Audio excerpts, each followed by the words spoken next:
जय हिंद साथियों, नमस्कार। कैसे हैं आप सब लोग? उम्मीद है सभी बहुत अच्छे हैं, शानदार, लाजवाब हैं। और आज एक बहुत पावन दिन, मैं कहूँगा कि भारत के इतिहास में एक वो स्वर्णिम दिन जिसको हमेशा हमेशा के लिए याद रखा जाएगा, जो इस इतिहास के स्वर्णिम पन्नों में सुनहरी कलम और सुनहरे ही अक्षरों से लिखा गया है।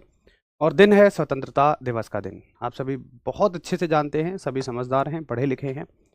क्यों स्वतंत्रता दिवस मनाया जाता है, क्या इसके पीछे की कहानी है?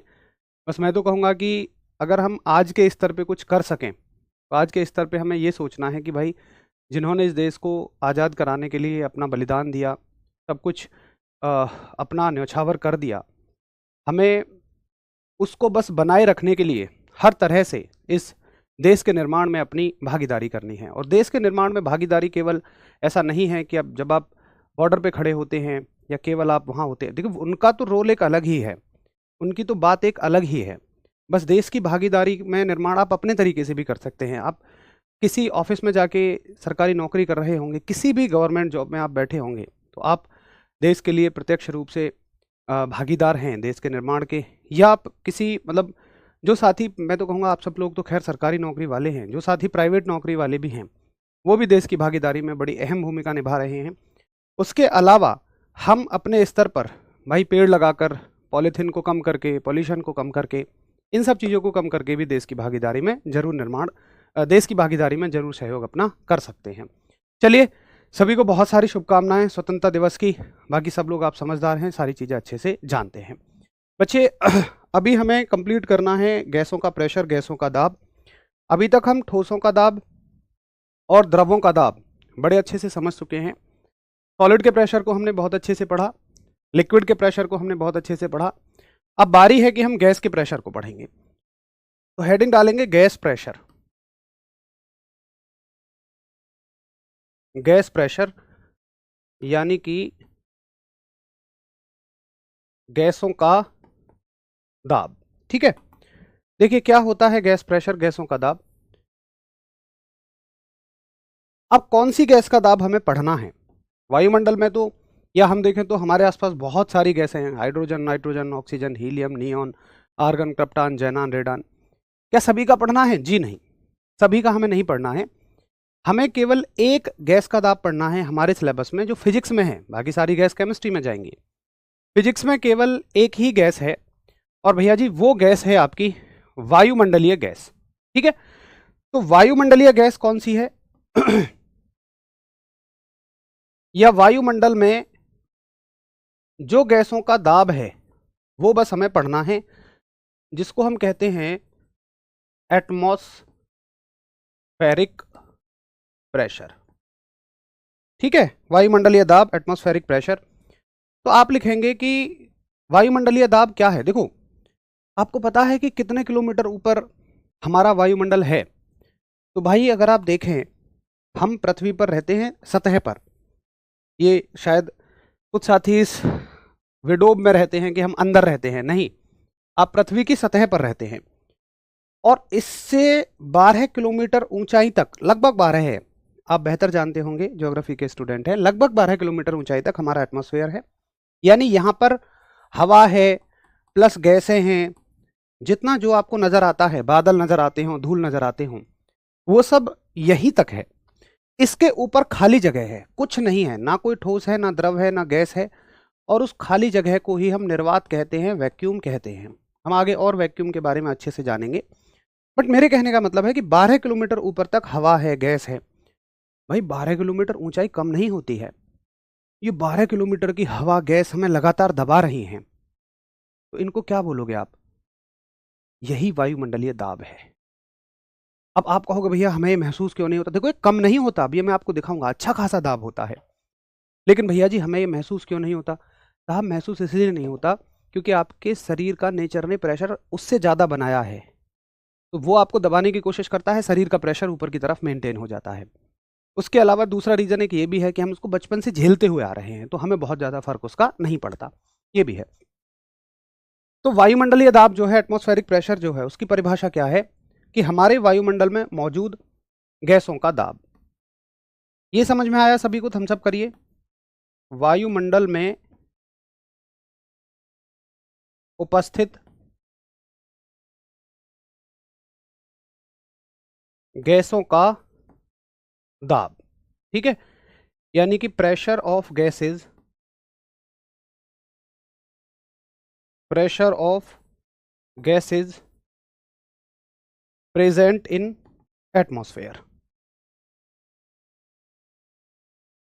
Pressure of gases present in atmosphere, इसी को हम वायुमंडलीय दाब कहते हैं, ठीक है। सर्वे लिखकर आ रहा है, हो सकता है कोई नया ऑप्शन ऐड हुआ हो टीचर्स के फीडबैक का, तो आपको जो उचित लगे, जो जैसा आप टीचर से समझते हैं, वो सर्वे बिल्कुल उसमें सही सही दीजिएगा। कोई प्रभाव में आकर ऐसा नहीं है कि आपको अच्छा सर्वे देना है या गलत सर्वे देना है, बिल्कुल जेन्युइन तरीके से सर्वे दीजिए, वो बेहतर करने के लिए होगा। ब्लैक बोर्ड पर बहुत सारा रिफ्लेक्शन पड़ता है, आप लोगों की हमेशा कंप्लेंट होती थी, इस वजह से हमने इस बोर्ड का इस्तेमाल किया। तो फटाफट से नोट करेंगे कि जी भैया ठीक है, ये बात मुझे आपकी समझ में आ चुकी है।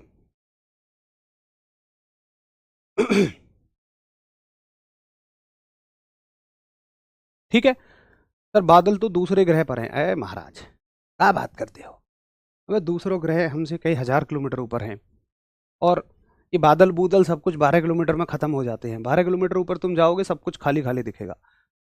भगवान करे आपको जल्दी से एरोप्लेन में बैठने का मौका मिले, आप देखेंगे एरोप्लेन ऊपर चले जाते हैं एटमॉस्फेयर से, तो आप देखेंगे कि वहाँ पर मतलब प्रॉपर एटमॉस्फेयर से नहीं जाते हैं, बादल बूदल तो एटमॉस्फेयर की पहली लेयर में ही ढह जाते हैं, उससे ऊपर एरोप्लेन चलते हैं।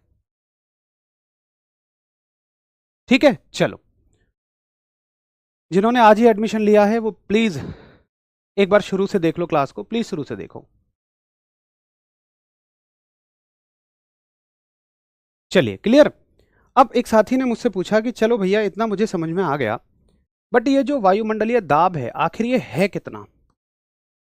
देखिए वायुमंडलीय दाब यानी कि एटमॉस्फेरिक प्रेशर, ये है कितना।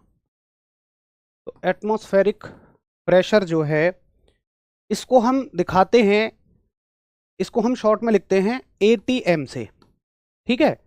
तो 1 ATM बराबर 1.01325 इंटू 10 की घात 5 पास्कल होते हैं।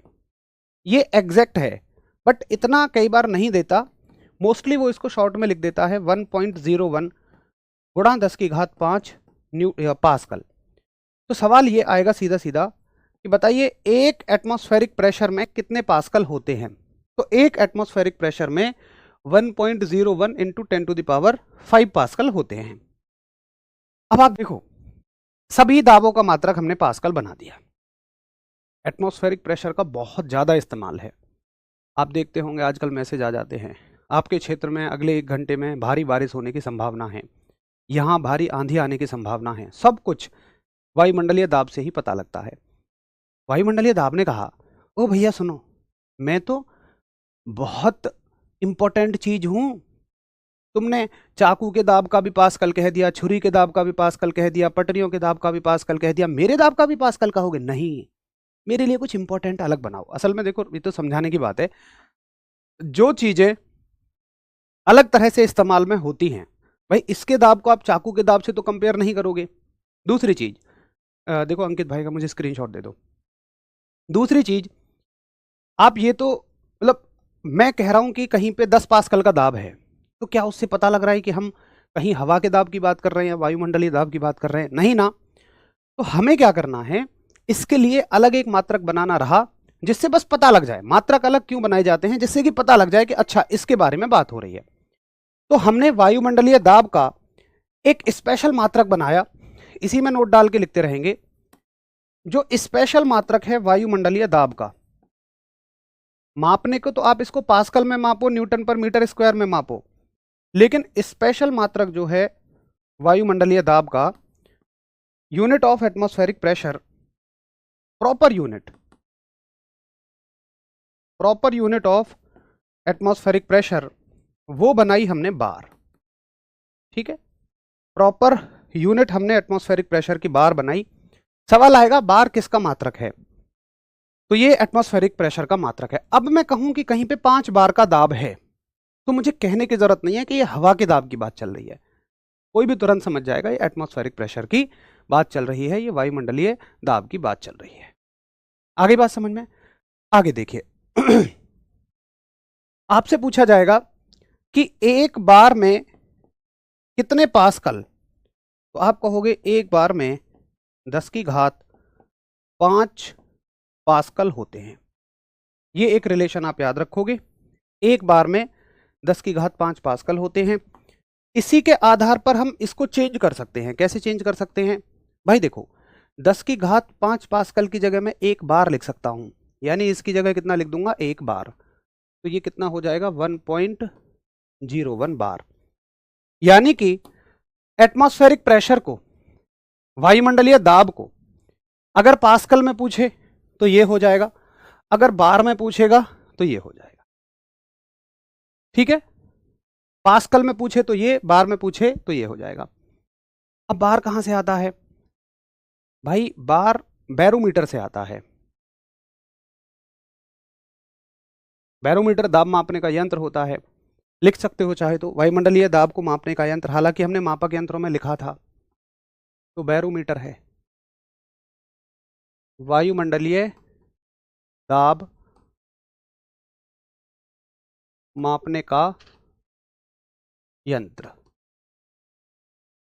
Instrument to measure atmospheric pressure.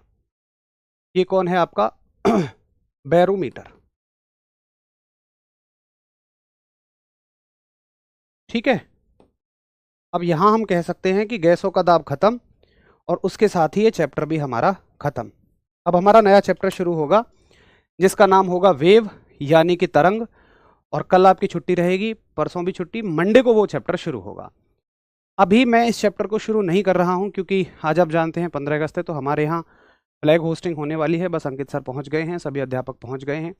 Flag hosting के समय नेशनल एंथम भी होगा, तो उसके लिए फिर बंद छत नहीं होनी चाहिए, हमें सबको बाहर जाना ही पड़ेगा। वैसे भी हमारा टॉपिक ख़त्म हो गया है, मतलब फ्लैग होस्टिंग में डिफेंस चैनल की जिम्मेदारी होने के नाते थोड़ा सा मुझे शामिल होना जरूरी भी है। तो ये हमारा क्लियर हो गया है सब कुछ, आप नोट कर लीजिए। मैं थोड़ा सा आज जल्दी में बस बाहर जा रहा हूँ, उसके लिए सॉरी।